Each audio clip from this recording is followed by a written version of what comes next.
Sainte-Anne-d'Auray est située au sud de la Bretagne, donc au sud du Morbihan, à quelques kilomètres de la côte, tout près de la 4 voies Nantes-Quimper et tout près de la ligne de chemin de fer Paris-Quimper, donc par Nantes. Les pèlerins viennent en train depuis la gare d'Auray, aussi en voiture, évidemment, aujourd'hui, de plus en plus. La paroisse a été créée en 1937, le 1er août exactement, et la commune a été créée le 23 février 1950.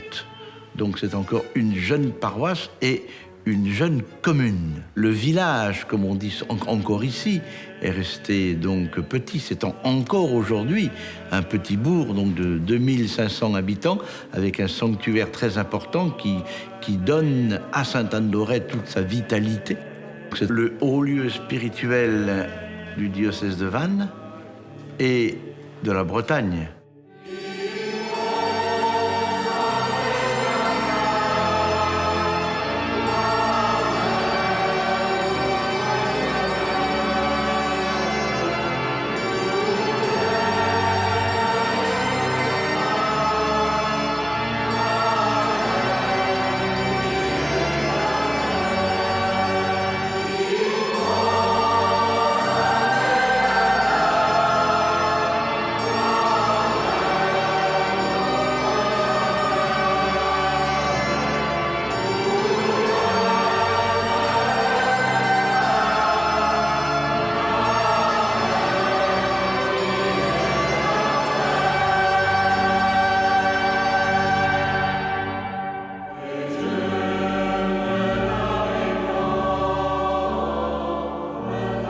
À Sainte-Anne-d'Auray, on a une tradition qui n'est pas liée à des reliques ou à des ossements, ou à une tombe donc finalement, mais qui est liée à une apparition de Sainte-Anne à Nicolas-Zic entre 1623 et 1625. À l'origine, quand tout a commencé ici en 1623, il y avait un petit hameau, 7 fermes, une cinquantaine d'habitants, et ce hameau faisait partie de la paroisse de Pluneret. Puis avec les apparitions, donc il y a eu les constructions, particulièrement lorsque les pères Carmes sont arrivés et lorsqu'avec Yvon Nicolas-Zic, ils ont construit la chapelle, puis ce cloître, la Scala Sancta, l'abri du pèlerin. Puis il y a eu au XIXe siècle la construction de la basilique, la grande statue du parc, qui était auparavant en haut de la tour. Les visiteurs qui arrivent, qui sont sur l'esplanade, découvrent que Notre-Dame a une maman et que cette maman, c'est Sainte-Anne. Et que cette Sainte-Anne est apparue ici. Comme la Sainte Vierge est apparue à Lourdes, eh bien Sainte-Anne, sa maman, est apparue ici. Et c'est le seul endroit au monde où Sainte-Anne, la maman de Marie, est apparue. Yvon Nicolas-Zic était né en 1591. C'est d'abord quelqu'un d'ici, un natif d'ici. Il est laboureur, il travaille la terre. C'est un homme infiniment respectable, très estimé de son entourage. C'est lui que l'on va chercher pour régler les conflits de voisinage. Les écrits des Carmes nous disent que c'était un chrétien modèle, on pourrait presque dire un chrétien parfait, puisqu'il disait son chapelet tous les jours, il allait régulièrement à la messe de dimanche, il allait régulièrement se confesser chez les capucins d'Auray. C'était une personne admirable, c'est d'ailleurs pourquoi Sainte-Anne, évidemment, l'a choisi. Et ne doutons pas, elle a fait le bon choix. Il était, on pourrait dire, prédestiné, même si le mot peut avoir un côté ambigu. Mais voilà, on dit que le Seigneur le préparait dès tout petit à ce qui allait lui arriver ensuite. Nous sommes ici dans la maison Nicolas-Zic. La maison elle-même n'a plus grand-chose à voir avec ce qu'elle était à l'époque. Elle a été entièrement reconstruite, donc de différentes façons, au cours des siècles. Mais ce lieu, pour nous, est important parce que tout a commencé, en fait, ici. Si la première apparition a eu lieu à la fontaine, la première manifestation lumineuse a eu lieu ici même. Ce soir de 1622, sa chaumière, sa chambre s'éclaire, s'illumine, et une main tenant un cierge allumé apparaît. Cette apparition est brève, est appelée par contre à réapparaître, bon, à intervalles très irréguliers pendant plus de 15 mois. Il est le seul à le voir et par ailleurs, il n'en parle pas autour de lui, le garde pour lui. Ce n'est pas rien que la première manifestation a eu lieu à la maison. Cela prépare la suite, quand sainte Anne dira qu'elle est mère. Tout se tient dans le message qui est celui de la famille.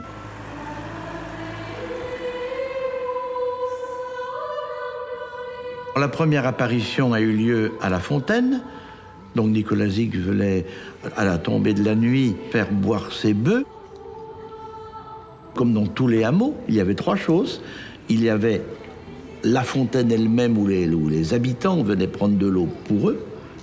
Il y avait un peu plus loin un trou d'eau où on faisait venir boire les bœufs, on faisait venir boire les bêtes. Et à côté, un lavoir où les femmes venaient laver le linge. Donc Nicolas Zic vient là faire boire ses bœufs, donc avec son beau-frère, Louis Leroux. Et là va avoir lieu la première apparition. Yvon Nicolas Zic décrit cette dame donc habillée de blanc avec une grande majesté. Et là, il va avoir peur. On constate que Bernadette à Lourdes aura la même réaction. Elle va d'abord avoir peur et dire « Qu'est-ce que c'est? Qu'est-ce qui se passe ?» Enfin, voilà.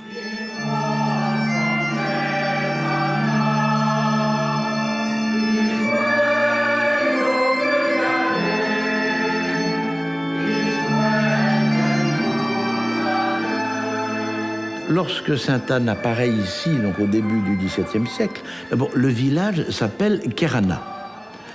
Donc ça veut dire le village d'Anne. Il priait sainte Anne comme tous les habitants de ce hameau. C'était une tradition de ce terroir. Il y avait autre chose qui se disait, qu'il y avait eu ici autrefois une chapelle. Et ils vont en avoir les preuves lorsque sainte Anne va lui dire dans l'apparition la plus importante, le 25 juillet 1624, « Je suis Anne, mère de Marie. Dites à votre recteur qu'il y avait ici, il y a très longtemps, une chapelle dédiée à mon nom.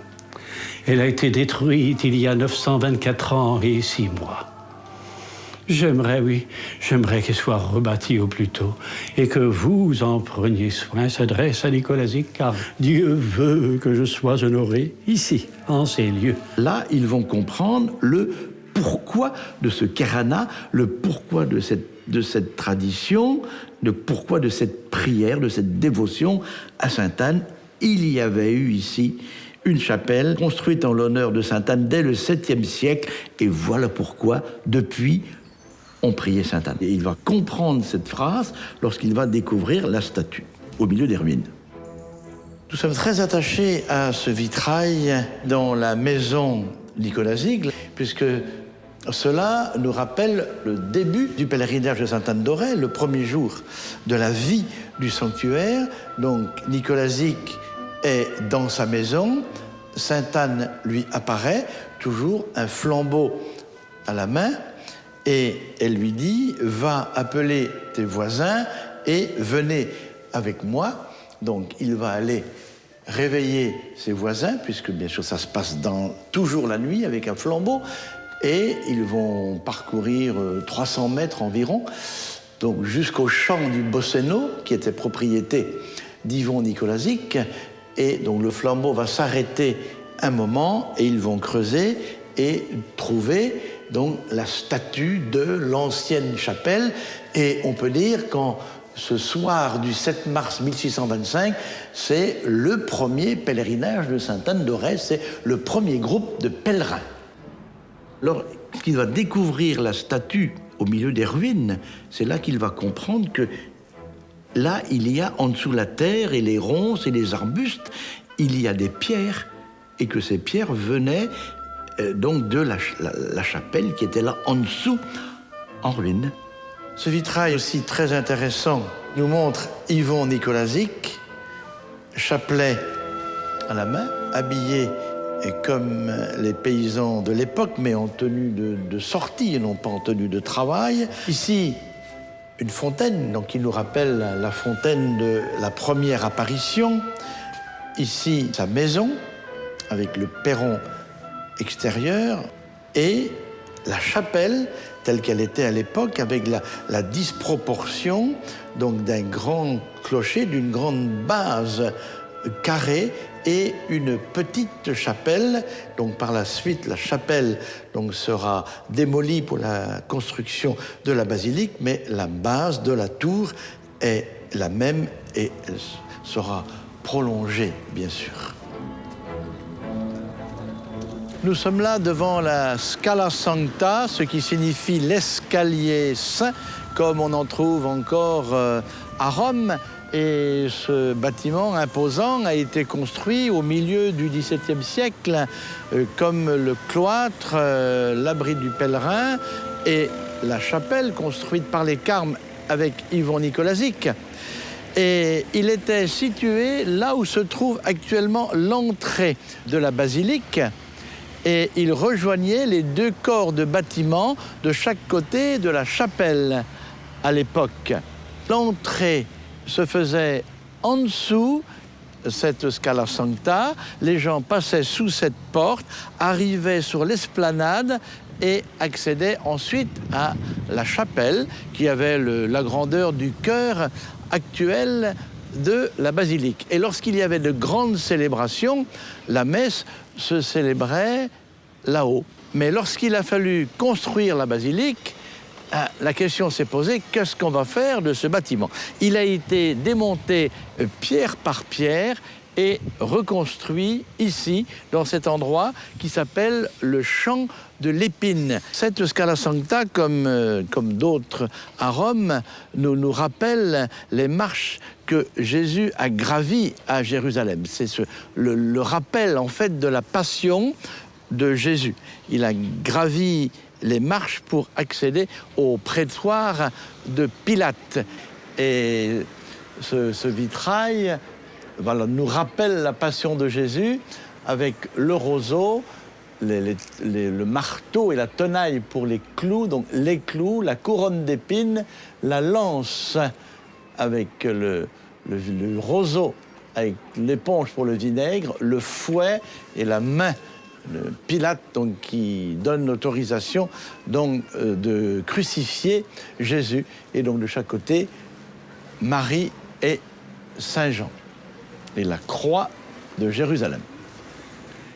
Selon moi, c'est d'ici que l'on a le plus beau coup d'œil sur le sanctuaire et particulièrement sur la basilique. Donc avec ce porche d'entrée et aussi ensuite au-dessus, à l'étage de cette Scala Sancta, vous voyez, l'on découvre petit à petit la basilique et le clocher et la statue de Sainte-Anne. Quand on va à Sainte-Anne, on va d'abord à la basilique. Dans la basilique, c'est le cœur du sanctuaire.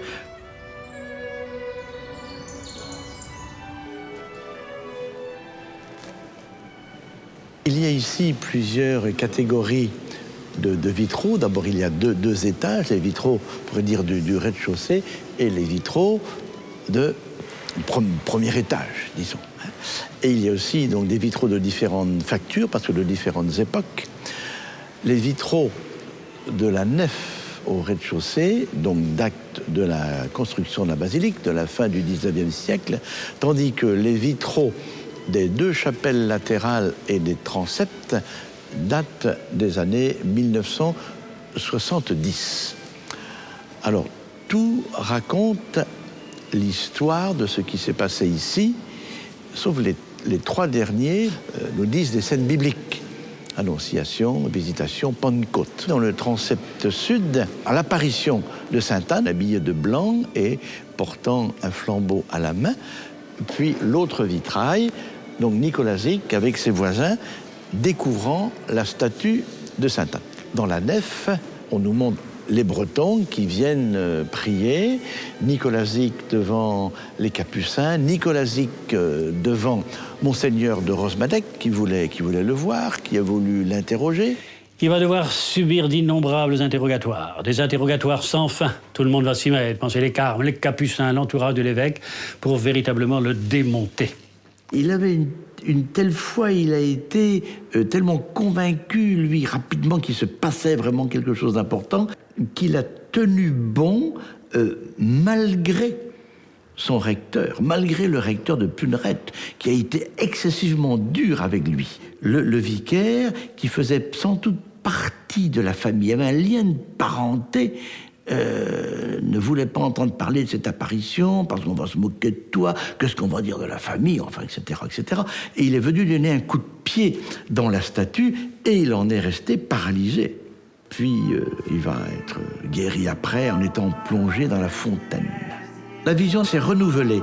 Nous ne savons pas exactement le nombre de fois. Mais ce qui peut par contre être noté et qui est très intéressant du point de vue du message, du sens, c'est que Sainte Anne est toujours apparue la nuit, jamais le jour. Toujours la nuit avec un flambeau allumé, ce qui évidemment est tout plein de sens. C'est la lumière du ciel qui vient éclairer ma nuit. C'est comme ça que je l'interprète et c'est comme ça que je le dis aux pèlerins. C'est la lumière du ciel qui vient éclairer ma nuit intérieure. Tout simplement, Sainte Anne vient nous rappeler la phrase de Jésus « Je suis la lumière du monde ». La lumière de nos vies vient du ciel, c'est le ciel qui nous guide. C'est ça, je crois, le message de cette lumière est là. Autrement dit, le message est évangélique.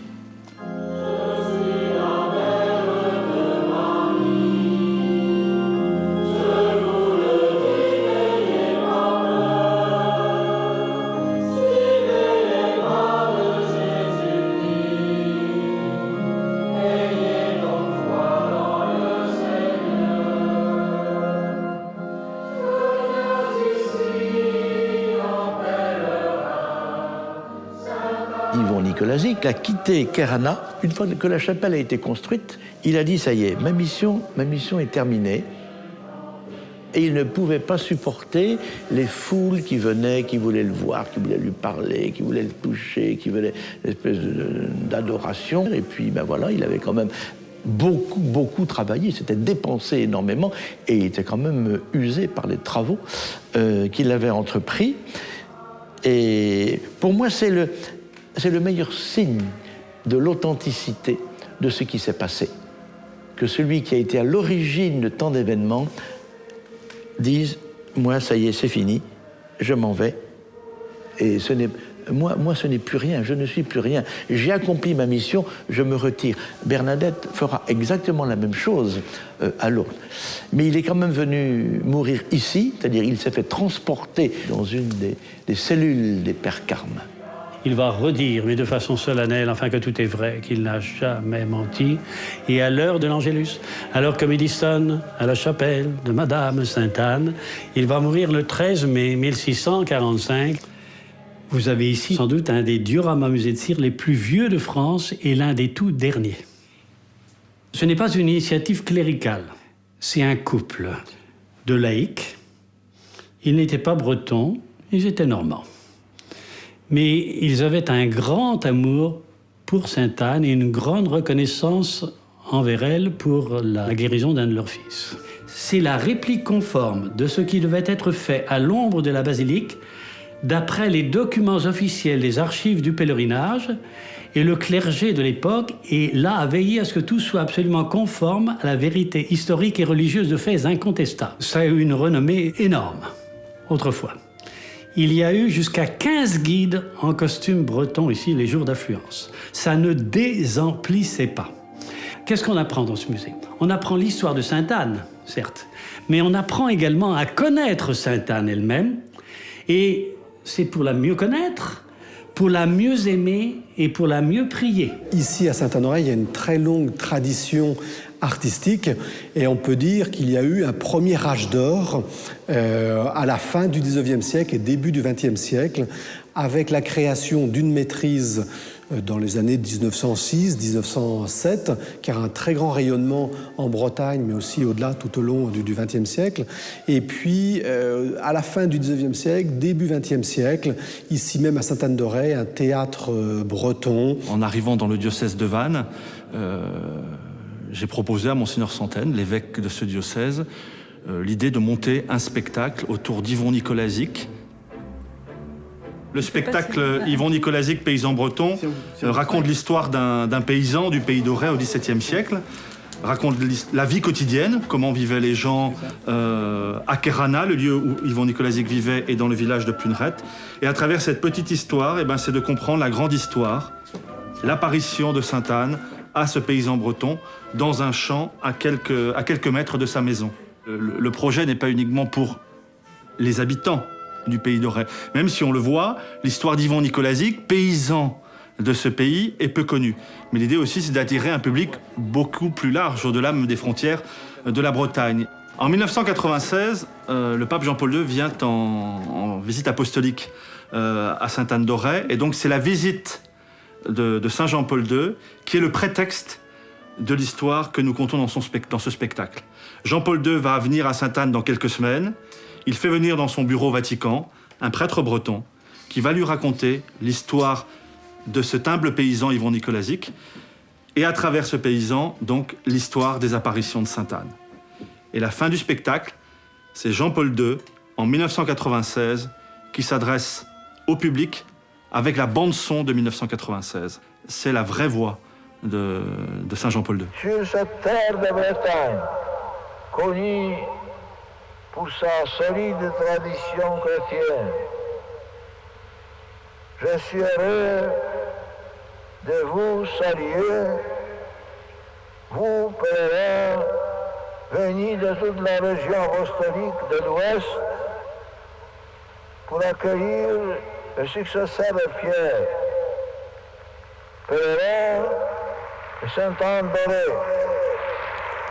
On vous dit souvent, voilà, vous montez un spectacle historique à Sainte-Anne-d'Auray, c'est obligatoirement un spectacle religieux et vos bénévoles sont tous catholiques pratiquants. Or, ce n'est pas le cas.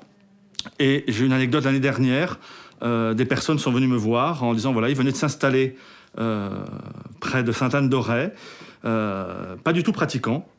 Et comme ils arrivaient à Sainte-Anne-d'Auray, ils ont souhaité voir ce spectacle pour en savoir un petit peu plus sur l'histoire de Sainte-Anne-d'Auray. Et ils sont venus, ils ont été touchés, émus jusqu'aux larmes.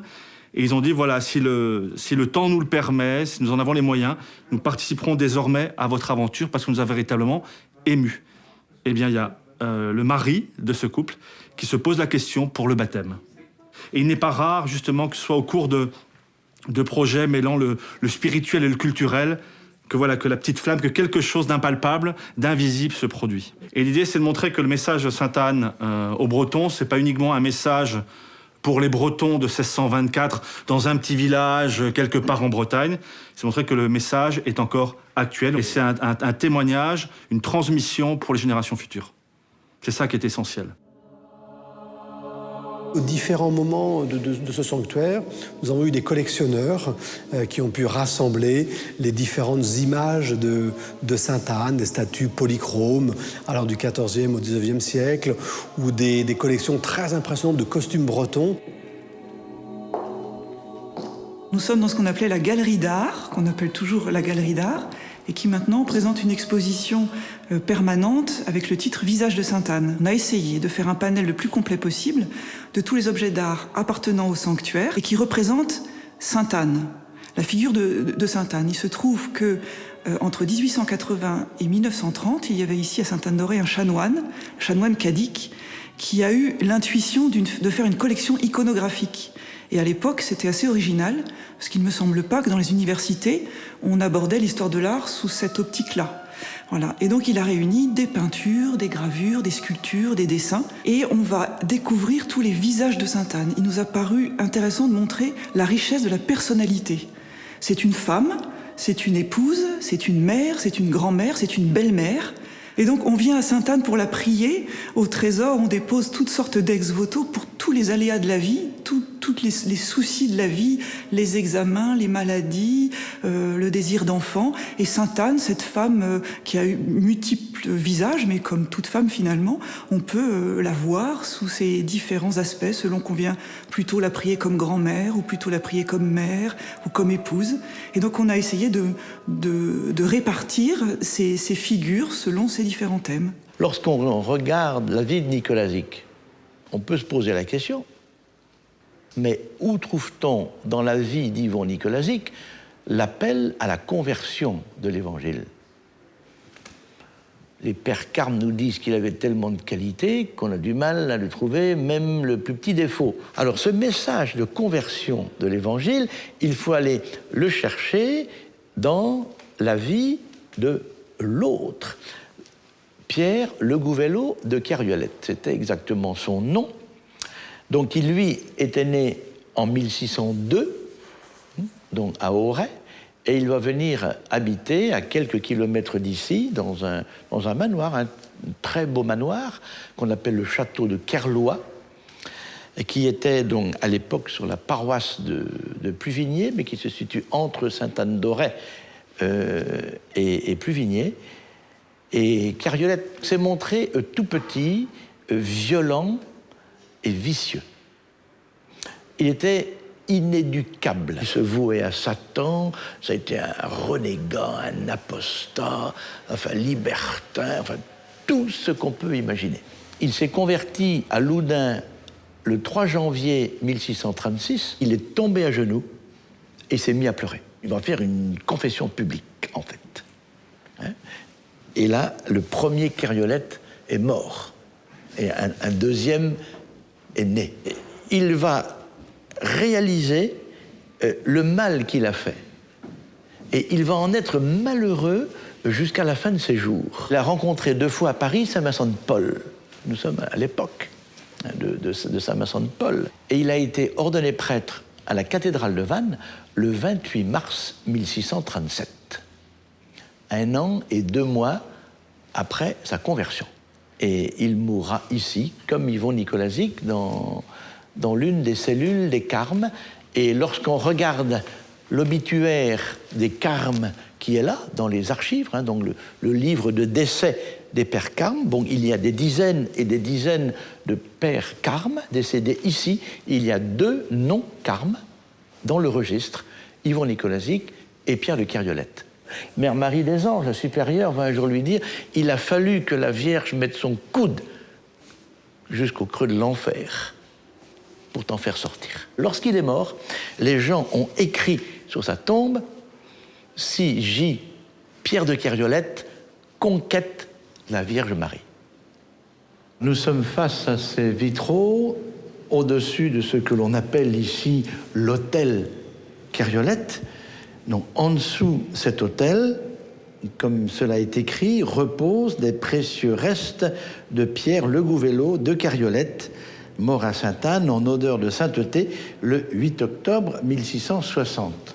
Lorsque Kerviolette est décédé, donc son corps a été mis en dessous de l'autel de la chapelle construite par Yvon Nicolas-Zic, et quand la basilique a été construite, donc ces restes ont été mis ici, en dessous cet autel. Les écrits des pères Carmes nous disent que les gens sont venus tout de suite en foule ici. Les apparitions ont commencé en 1623. Le pèlerinage lui-même a commencé le 7 mars 1625. Le bruit a couru rapidement que dans ce petit hameau de Carana, il y avait quelque chose qui se passait. Il y avait des apparitions. Donc le bouche à oreille a très bien fonctionné. Et dès la découverte de la statue et l'officialisation des apparitions par l'évêque quelques mois plus tard, donc les foules sont tout de suite venues en masse ici. Il y a eu un évêque très audacieux, Monseigneur Sébastien de Rosmannec, puisque la statue a été découverte le 7 mars 1625, et il a autorisé le culte, ce qui était la reconnaissance officielle, le 26 juillet suivant.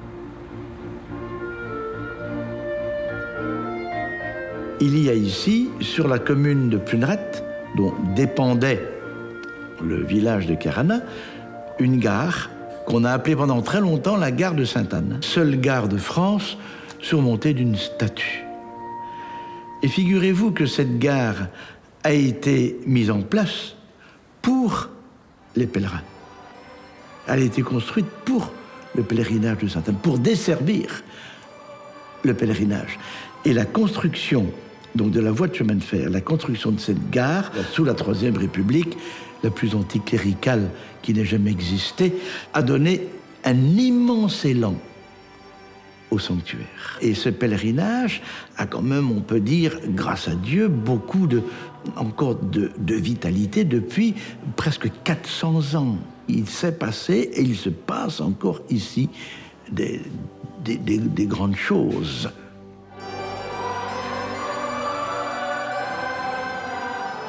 Nous nous trouvons ici dans ce que l'on peut appeler l'autel de la dévotion, là où les gens viennent prier principalement, donc devant la statue de Sainte-Anne, qui contient le reste de la statue découverte par Nicolas Zic, parce que celle-ci a été brûlée à la Révolution, et il en reste un petit morceau qui est dans le socle de la statue actuelle. Sur la droite de la basilique de Sainte-Anne-d'Auray, le petit autel où on met toutes les bougies innombrables, n'est-ce pas? Il y a le bras reliquaire, et dans ce bras reliquaire, il y a un petit bout de phalange de Sainte-Anne qui a été donné par Anne d'Autriche, qui l'a fait prélever à Apt pour le transférer à Sainte-Anne-d'Auray. C'est la grande tradition juive de partir d'un endroit en emportant les reliques et les ossements des ancêtres. On a vu cela quand les Juifs ont quitté la bande de Gaza il y a quelques 10 ou 15 ans maintenant, ils ont emporté leur cimetière. On voit ça dans l'Exode, quand on quitte l'Égypte, Moïse fait prendre les ossements de Joseph pour rapatrier en Terre Sainte. On peut rattacher tout cela à l'année 44, quand Hérode Agrippa fait couper la tête de Jacques et qui met Saint-Pierre en prison. Jacques étant le frère du Seigneur ou le cousin du Seigneur, c'est quand même chaud pour la famille du Christ. C'est à ce moment-là que Saint Jean prend Marie pour la mettre en sécurité un peu plus loin à Éphèse, d'où la tradition de la maison de Marie à Éphèse. Et à ce moment-là aussi, les tout proches du Christ, que ce sont Marie Jacobée, Marie Salomé, etc., doivent partir. Et c'est la grande tradition de ces saints de l'Évangile qui sont mis sur une barque, avec ou sans voile, en tout cas qui débarquent au Sainte-Marie de la Mer. Et puis que de là, eh bien, Lazare s'en va sur Marseille, Marie-Madeleine à la Sainte-Baume. Et puis le coffret des reliques de Sainte-Anne va finir à Apt, qui est justement un petit peu à l'intérieur des terres, un peu en recul, un peu en sécurité. Louis XIII et Anne d'Autriche, son épouse, étaient très, très attachés à ce lieu, d'abord parce que Anne, voilà, le prénom de Anne, et elle a fait prier ici, comme dans d'autres lieux d'ailleurs, mais fait prier ici, demandant la naissance d'un descendant, donc ce sera le futur Louis XIV. Alors, Anne d'Autriche a fait des remerciements au sanctuaire. Donc, il y a eu les reliques et il y a aussi une chasuble brodée au fil d'or. Donc, c'est là d'abord que les pèlerins viennent prier. Donc, tous les pèlerins passent au moins quelques secondes ou quelques minutes devant la statue de Sainte-Anne, appelée la statue de la dévotion. Autrefois, mais tout le monde le faisait. On attendait son tour pour le faire. Dès qu'on arrivait, si possible, on allait dire bonjour à la grand-mère. Enfin, avant de partir, on disait au revoir à la grand-mère, en touchant, avec respect, ou en embrassant cette relique.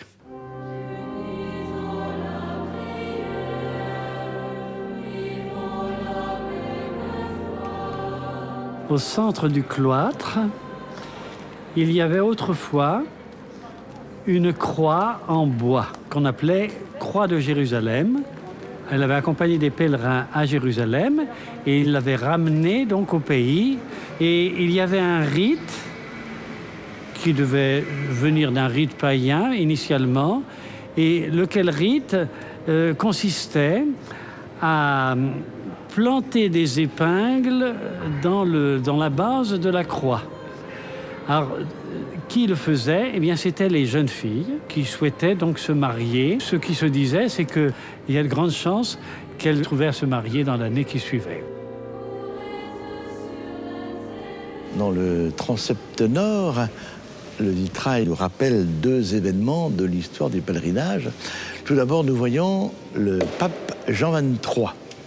À l'époque, Monseigneur Roncalli, à genoux devant la statue de Sainte-Anne, il a son grand manteau rouge, la capa magna. Il était venu ici présider le pardon des 25 et 26 juillet en 1949. Et en dessous, Jean XXIII, on reconnaît la frêle silhouette du pape Pie XII, donc avec la tiare. Et cela raconte quelque chose de tout à fait particulier, une prouesse de la technique en 1954. Le pape Pie XII avait parlé en direct aux pèlerins et en breton, aux pèlerins réunis devant le mémorial pour les fêtes de Sainte-Anne le 26 juillet. Bon, à l'époque, évidemment, avoir le pape en direct de Rome, ça avait été tout un événement. Donc nous avons ici marqué la présence de 3 papes, Jean XXIII à l'époque, Roncalli, Pie XII et pape Jean-Paul II.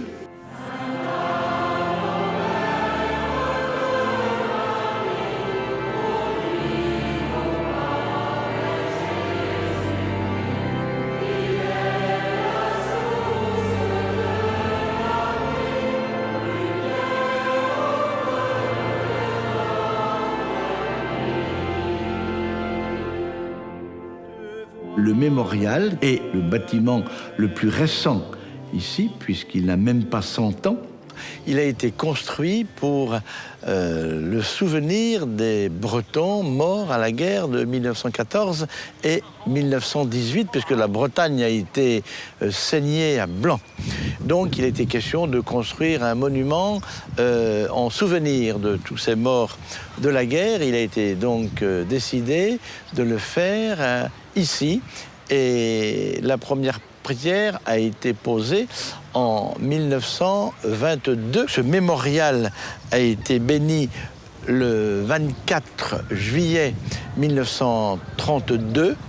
Le mur a été construit après, avec tous les noms qui y sont inscrits. 2 messes y sont célébrées, le 8 mai et le 11 novembre, le jour des armistices. Et ce mémorial sert donc pour les grandes célébrations, et particulièrement celle de la fête de Sainte-Anne, les 25 et 26 juillet.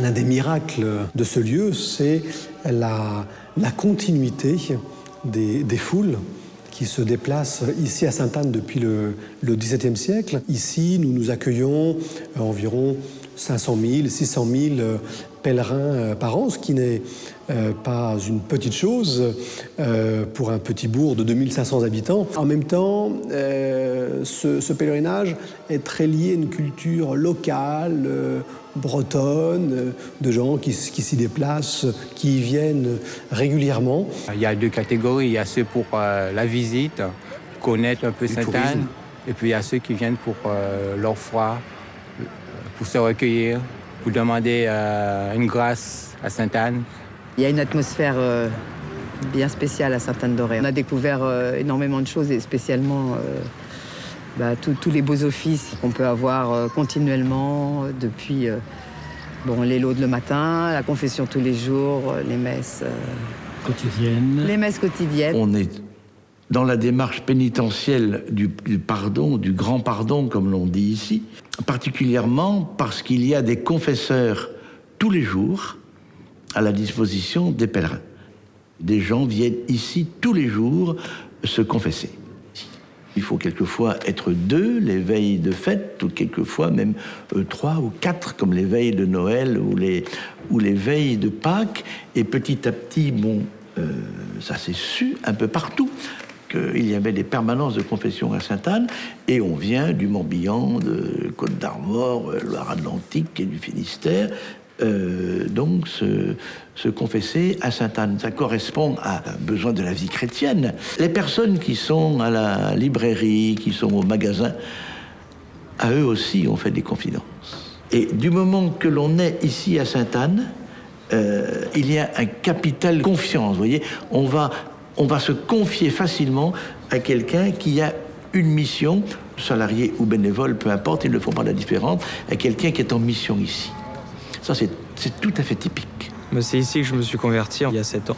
C'est ici qu'en fait la liturgie, je m'y suis retrouvé. C'est vrai qu'il y a un accent qui est mis sur la liturgie.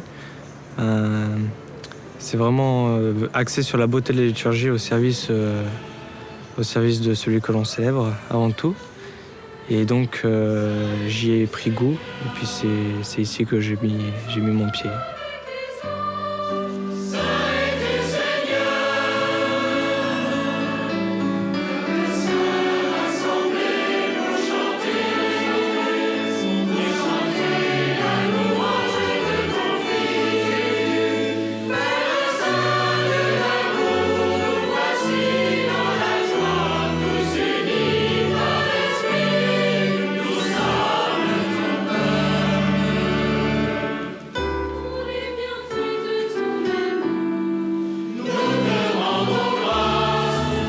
Le projet de l'Académie de musique d'art sacré se décline évidemment ici même à Sainte-Anne-d'Auray. Sainte-Anne-d'Auray, disons, cœur spirituel de Bretagne. Chaque Breton a une petite Sainte-Anne, disons, dans ses gènes. Et c'est tout naturellement que l'Académie de musique et d'art sacré s'inscrit aussi dans un mouvement lié à la culture bretonne. Alors, tout d'abord dans le volet enseignement avec une classe de bombarde, cet hautbois très, très sonore que l'on peut entendre lors des fêtes de Sainte-Anne par exemple. Nous enseignons la bombarde pour valoriser les duos, notamment bombarde et orgue, et l'hymnologie bretonne, ces cantiques aux mélodies très, très douces, très, très, très plaisantes, on peut le dire ainsi.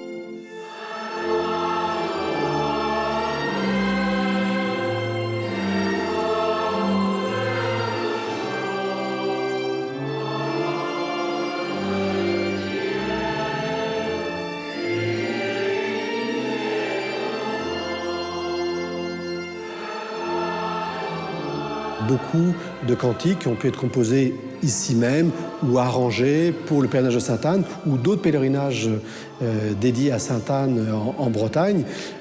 Beaucoup connaissent ces chants bretons que l'on chante ici le 26 juillet. Et puis Sainte-Anne continue à inspirer les compositeurs d'aujourd'hui.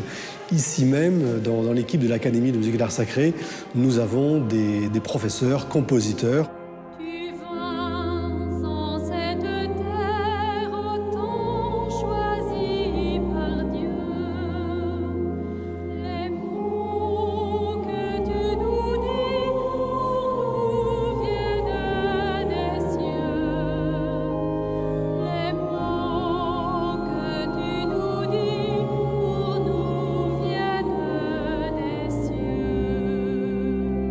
Dans tous les chants qui sont écrits aujourd'hui en l'honneur de Sainte-Anne, et il y en a, évidemment, c'est un moyen de creuser, de rappeler le message de Sainte-Anne. Il est d'actualité parce que Sainte-Anne, c'est notre grand-mère.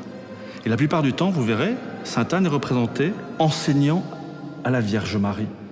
Et on le voit aujourd'hui, le vecteur de transmission le plus important dans la société, ce ne sont pas les parents, sur les questions de la foi notamment, ce sont les grands-parents.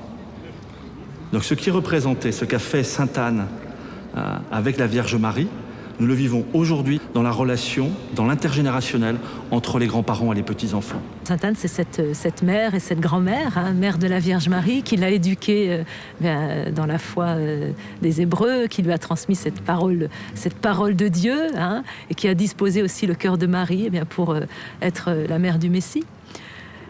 Alors c'est vrai que c'est une belle école, une belle école de croyants et une belle école familiale que de venir auprès de Sainte-Anne. On s'adresse à elle un peu comme une grand-mère, comme une parente. Ça nous permet d'être en relation directe. Moi, qui n'ai plus mes grands-parents, je m'adresse à elle très, très facilement, très spontanément. Je lui confie un peu mes difficultés, que ce soit dans le couple, que ce soit avec nos enfants. On confie ça dans notre prière quotidienne. C'est une relation vraiment de petit enfant à une grand-mère. Moi, je l'ai redécouverte parce que c'est ma sainte patronne. Et vraiment ici, j'ai vraiment découvert la présence de Sainte-Anne et qui est là pour la famille, enfin depuis les grands-parents jusqu'aux parents, grands-parents, parents, enfants. Et je trouve que c'est vraiment le lien, la continuité, enfin d'une vie de famille. Hier, on avait un prêtre qui fêtait la fête de Sainte-Anne et qui expliquait que les grands-parents étaient les racines, les parents étaient la tige et les enfants étaient le fruit ou la fleur. Et donc, on ne pouvait pas avoir de fruits ou de fleurs sans les racines et sans la tige. Toute personne a besoin de racines. C'est vraiment important, même pour faire grandir les générations futures. Enfin, maintenant, on le découvre encore plus parce que, malheureusement, les racines sont... Il n'y a plus de racines, les tiges sont flageolantes et c'est vrai que je pense que c'est vraiment un message. L'adoration perpétuelle a démarré ici le 25 novembre 2012. Et j'ai donné deux orientations pour cette adoration. Donc pour la prière, c'est la famille et les vocations. Parce qu'il me semble que ce sont les deux axes principaux des 400 ans de ce sanctuaire, étant donné le message qu'a donné Sainte Anne elle-même, disant « Je suis Anne, je suis mère », et ce lieu ayant été énormément marqué par les prêtres. Depuis quelques années, c'est vrai que les personnes âgées, automatiquement, on diminue. On avait beaucoup plus avant de personnes âgées. Mais par contre, c'est impressionnant, le dimanche, le nombre de familles avec des enfants. Et c'était une transition, je veux dire, qui a été assez rapide. À la grâce de Sainte-Anne, sans doute. Je pense que c'est ça, c'est l'effet de ce qu'on appelle la génération Jean-Paul II. Il y a régulièrement, aux deux messes du dimanche matin, donc des jeunes familles avec des jeunes enfants. La communauté du Verbe de Vie organise ce festival des familles. Et Sainte-Anne nous a semblé un lieu propice pour les familles, puisque c'est la grand-mère de Jésus. Il y a toutes les générations qui sont concernées. Et puis, le pape Jean-Paul II est venu en pèlerinage ici et a dédié ce sanctuaire aux familles. Il a lui-même enseigné les familles en ce lieu. Et donc, dans cette suite, il nous a semblé important de pouvoir rejoindre Sainte-Anne pour que les familles que nous accueillons dans le cadre du festival puissent bénéficier des grâces de ce sanctuaire. Après le Grand Pardon, une fois que la fête de Sainte-Anne a eu lieu, nous venons ici, prenons nos quartiers dans ce lieu pendant une semaine et on reçoit 120, 130, 150 familles qui viennent se ressourcer et on prend les parents et les enfants, tous les âges. Chaque journée, bien sûr, commence par la prière. Et on est dans ce beau sanctuaire, dans la basilique, un lieu pour pouvoir se mettre à l'écoute du Seigneur, le louer, tous ensemble. Et puis ensuite, ce festival permet aux familles de se ressourcer, les parents comme les enfants. Donc pour les parents, il y a des temps de conférence, le matin, l'après-midi. Et pendant que les parents sont en conférence, les enfants vivent eux-mêmes des temps, ce qu'on appelle d'ateliers, où ils ont eux aussi soit des temps plus de détente, mais aussi des temps spirituels.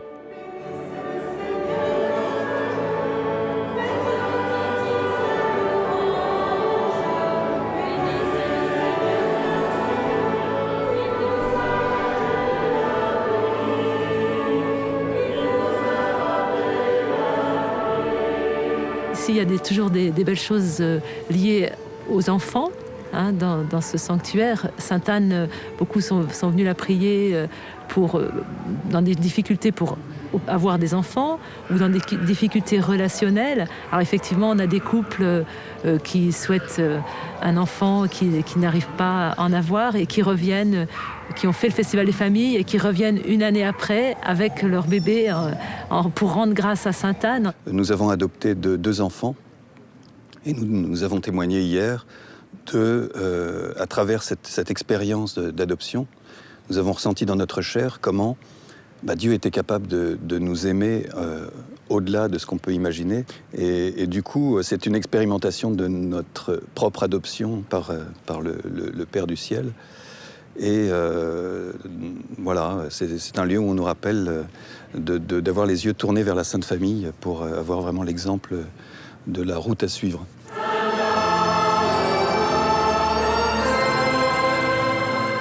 Nous souhaitons aujourd'hui que ce cœur spirituel de Bretagne soit porté peut-être encore plus fort et plus largement autour, puisque réellement nous avons ici à Sainte-Anne-d'Auray un beau cheminement à proposer aux pèlerins, qui témoigne aussi de ce que vivent, ce qu'ont vécu ces nombreuses générations qui nous précèdent ici même à Sainte-Anne-d'Auray.